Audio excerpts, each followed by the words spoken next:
My delegation is exercising its right of reply in response to the statement made by the Indian representative. Jammu and Kashmir neither is a so-called integral part of India, nor is it India's internal matter. India remains in occupation of an internationally recognized disputed territory whose final disposition needs to be decided in accordance with the democratic principle of a free and impartial plebiscite under the United Nations auspices as provided for under numerous resolutions of the Security Council. In order to divert attention from ever-increasing international condemnation of India's widespread and escalating human rights abuses in Indian illegally occupied Jammu and Kashmir, India continues to level baseless allegations and rely on outright lie and obfuscation. India's compulsive obsession with Pakistan is neither new nor surprising. It has permeated its ruling elite and governance structures. But there is a method to this obsession, as it underpins India's electoral and foreign policy under the ruling RSS-BJP Hindutva-inspired government. The EU Disinfo Lab has graphically revealed how India has deployed such tools of deflection, deception, and disinformation against my country, including at the United Nations. Mr. President, India's violation of human rights in Indian-occupied Jammu and Kashmir are well documented in the two reports of the High Commissioner for Human Rights. Since 5 August 2019, the High Commissioner has urged India to unlock the situation and fully restore the rights that are currently being denied to the people of the occupied territory. Several special rapporteurs and mandate holders have also termed the human rights situation in Indian illegally occupied Jammu and Kashmir in a, quote, free fall, unquote. Major human rights organizations, including Human Rights Watch and Amnesty International, have expressed similar serious concerns about India's human rights violation, including in the occupied territory. Not surprisingly, Indian authorities have failed to respond to any of these communications. In fact, a witch hunt has been launched against those who dare to report these crimes. Only last year, Amnesty International ceased work in India, citing constant harassment at the hands of the government. The government of Pakistan has recently released a comprehensive and well-researched dossier containing the entire range of gross, systematic, and widespread violations of human rights being perpetrated by Indian security forces in the occupied territory. We call upon the international community to take cognizance of the compelling evidence and hold India accountable for the heinous crimes.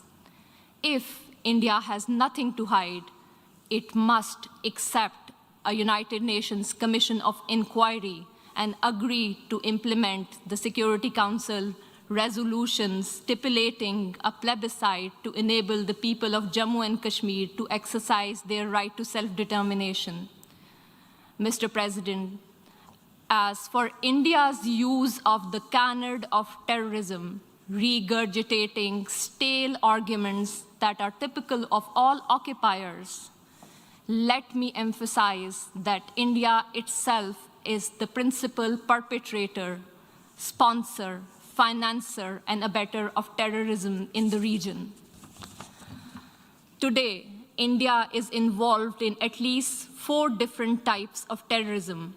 First, India is resorting to state terrorism to suppress the people of Indian illegally occupied Jammu and Kashmir. Since 1989, Indian occupation forces have killed more than 96,000 Kashmiris, widowed around 23,000 women, and used rape as a weapon of war and orphaned more than 108,000 children. Second, It is funding and supporting terrorist organizations like the TTP, which are involved in numerous cross-border terrorist attacks against Pakistani military and civilian targets. Over the last decade, thousands of Pakistanis have lost their lives or have been injured as a result of these Indian-sponsored terrorist attacks. Pakistan has shared irrefutable evidence of Indian involvement in supporting and sponsoring terrorism with the international community. Third, India is financing and organizing mercenary terrorist organizations against Pakistan to impede economic growth and prosperity of the region. India's National Security Advisor, Mr. Ajit Dole, has publicly admitted supporting and financing of such mercenaries. The captured Indian spy, Kulbhushan Jadhav, has also confessed to organizing such terrorism in Pakistan. Fourth, India is being guided by a supremacist ideology that has mainstreamed Islamophobia and bigotry against minorities, particularly Muslims, in its political discourse. The RSS is one of the oldest fascist movements in the world, enjoys state protection, patronage, and support by BJP, the ruling party in India. It was RSS which was responsible for pogrom in Gujarat in 2002, which killed over 2,000 innocent Muslim children, women, and men. These anti-Muslim pogroms were later repeated in Mumbai and Delhi. One cannot expect anything new from the purveyor of Hindutva. In today's incredibly intolerant India, the 200 million strong Muslim minority faces frequent lynching by cow vigilantes, pogroms by RSS thugs with official complicity, discriminatory citizenship laws to disenfranchise Muslims, and a concerted campaign to destroy mosques and the rich Muslim heritage of India. Mr. President, for the edifice of fascism is in an advanced stage of construction in India today. The Hindutva order of the ruling party has created an atmosphere of fear among all minorities, including Muslims, Christians, Sikhs, and Dalits.